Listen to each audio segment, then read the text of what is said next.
Yo guys, we are back with another draft between a interesting take that C9 basically, I would say, established as part of a major factor that results in the two different dynamics of drafting in this current meta.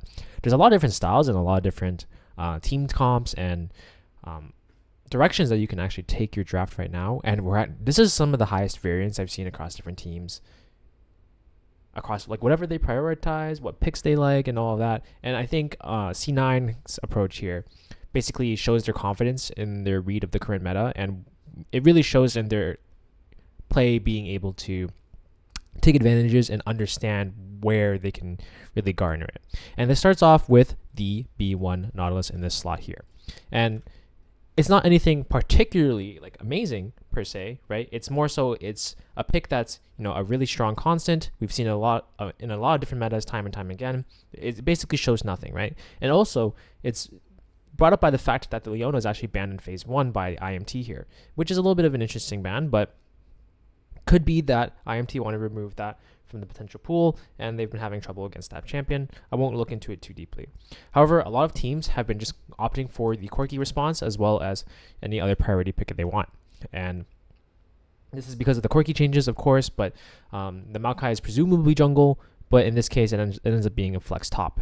And where C9 basically established a different sense with this meta is the Yone counter into the Corki. And basically, this handshakes the lane into one that is actually favorable for Yone as the lane progresses, because Corki, the dynamic of it is that Corki really likes to play the space and can scale well, and he gets items, and he normally would be able to generate pile and against a lot of traditional sort of mid lane matchups. Yone is not one of these matchups because obviously he's really slow in the early game, but once he gets the jets going, he's really going to be able to detract a lot of value here and then just take the game from there. The only exchange from this, of course, is that you're revealing Yone on 2-3, and it's really clear that IMT can just win by being able to slowly scale out and play for poke and try to drive them out that way. That's what they've established, and that's what presumably what you go for when you start with a Corki comp in this meta, right? So they go for the Ziggs on 3. I actually really like this pick because it is a response into the Senna, and the Senna is a slow lane, right? It's a very diluting lane, but you want to pick champions that are into it that can detract more value from that really slow lane than the Senna can. And Ziggs is one of those champions. Other players would probably pick things like the Ezreal, or another direction would be to try to outpace it and just dictate the game pace with things like the Kaisa that's still pretty decent in this meta, but a lot of teams are not willing to take that risk per se, right? However, if you're IMT here, basically what you're looking for is to play as backwards as possible. And you basically know that if you're establishing your comp and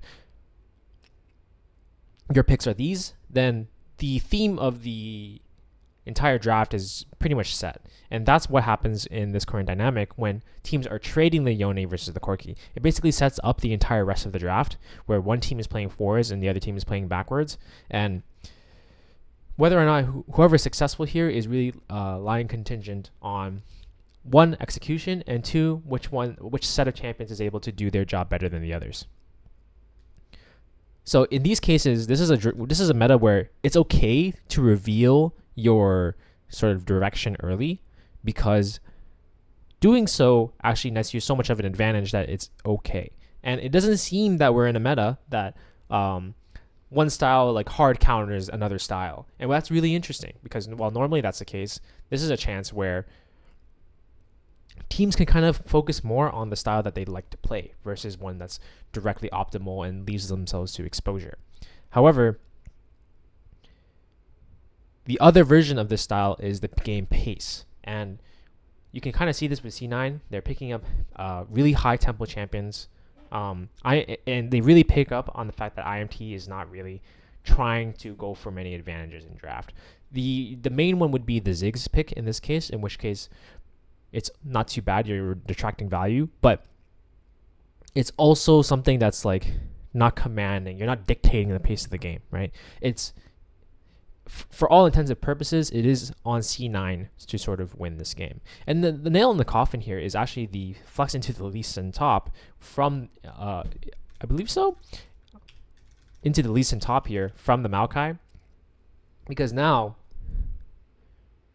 well, your win con on IMT was to play for scaling. It's really questionable whether that scaling can even be achieved anymore when you have something like the Karthus at play.